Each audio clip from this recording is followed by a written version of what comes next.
let's just keep talking about science fiction. So this is a book that I was going to maybe include in my favorite books I read, but honestly, it was mainly for not enjoying the book, but for just thinking about it. So perfect thing to talk about. It's from an author named Larry Niven. He's a science fiction writer who kind of, I think he had his heyday maybe in the 70s and 80s onward. And he is discussed a lot. He's not as famous as, say, like Heinlein or Asimov, but he's sort of in that school. Maybe he came out just a little bit later, and so his influence wasn't as impactful. I'm sort of just riffing. But the thing that I like about him, his imagination is kind of unexpected. Like when he comes up with his ideas, it's not really like, oh wow, what a clever thing. Utopias might be exactly that in the future. He's more in the school of like, what the fuck? How did you come up with this? Which I think overall is just more my vibe anyway. But the book I read, if I haven't said it yet, it's called Protector. And it's interesting for a couple reasons. So he has like sci-fi epics and large books that are really thought out series and concepts. But ironically, the first one that I actually sit down and read the whole thing of him, this book, instead of being a huge series, it's one book with two novellas just kind of stuck together. That like there is one character in both novellas, but it's really not like a flowing start to finish narrative. It's like you can tell that it's two kind of 100-page stories that have one of the same characters in it, and then they just like feel like they're just slapped together. So let's discuss whether or not that might be effective. Because I think a lot of people, when they, and it is actually what happened, that is what the origin of this book was, is it was not even serialized. It was two separate stories published in science fiction magazines that were combined into a release of one print paperback. I don't know if it was ever released in hardcover, but so my fear, if I were to do that, for example, if I were to publish almost an adjacent book where I had two short stories, two novellas come out in magazines, and then I decided to package them into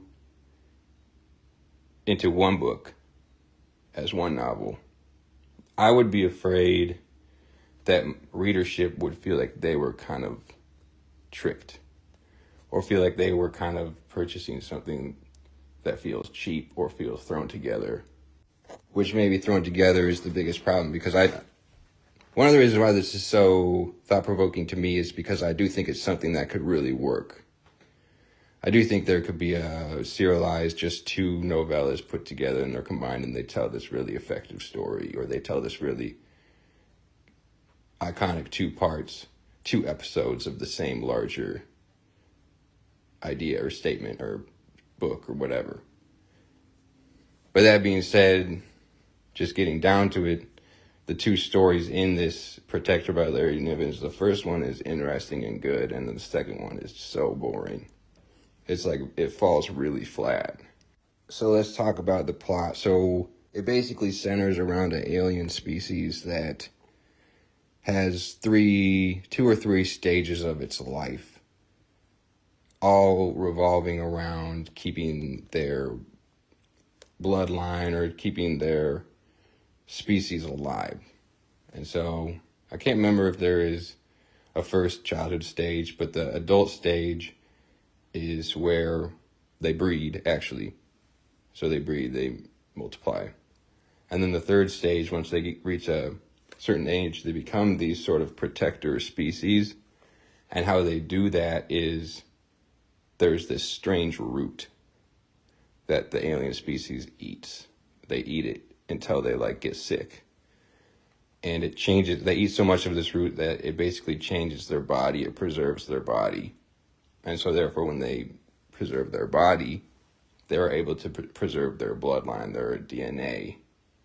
And then like the main character of this first one of a couple, is this kind of protector species that's been eating these roots, and he's been traveling light years and light years, great span of time in a spaceship because he's trying to travel and pass and get his kind of line of species to another part of the vast galaxies of outer space.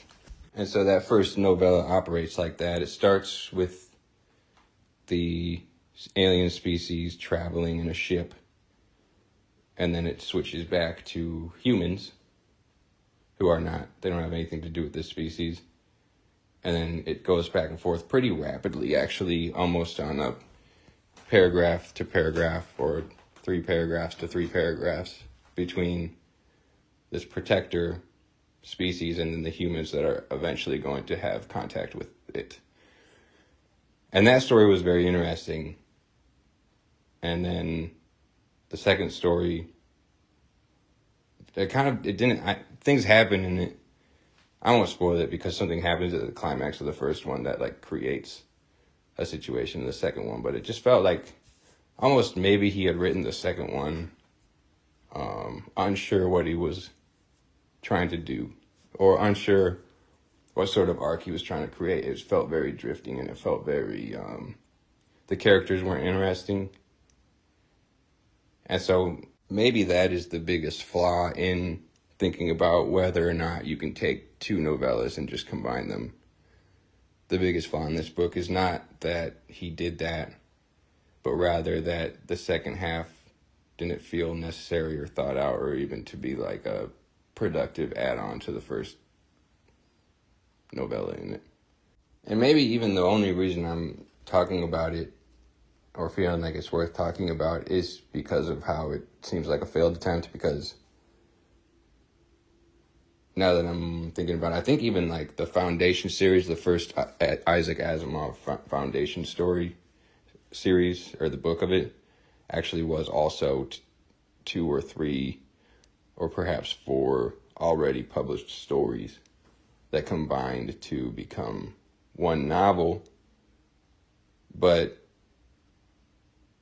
perhaps that one was just more effective, and so it's not something that you even consider. You just read it and you say, well, maybe this was published in 4 different places, but it's one story. Now, I like this Larry Niven writer, though, and I'm going to read more of his stuff. Like I said, he has some really out there ideas, and I think that's an important thing when you think about art. But I also think that we are continually seeing that creatively inventive people have been asked to involve themselves in politics, involve themselves in government, and to use their imagination in places like that. And I think we've seen again and again that it's like kind of a bad idea. And if you're a fan of Larry Niven, you know what I'm talking about, because it's pretty much plastered as a stain over what he, like his career, I guess. You know what? I'm just going to leave it at that and be mysterious. I'm going to start wearing like a bald cap when I record these, because I keep on scratching my head, and then I feel like you can hear me scratching my head. But I'm scratching my head because that's what you do when you're thinking. Everybody knows that. You scratch your head until a light bulb appears above it and brightens up. And that's how you get ideas.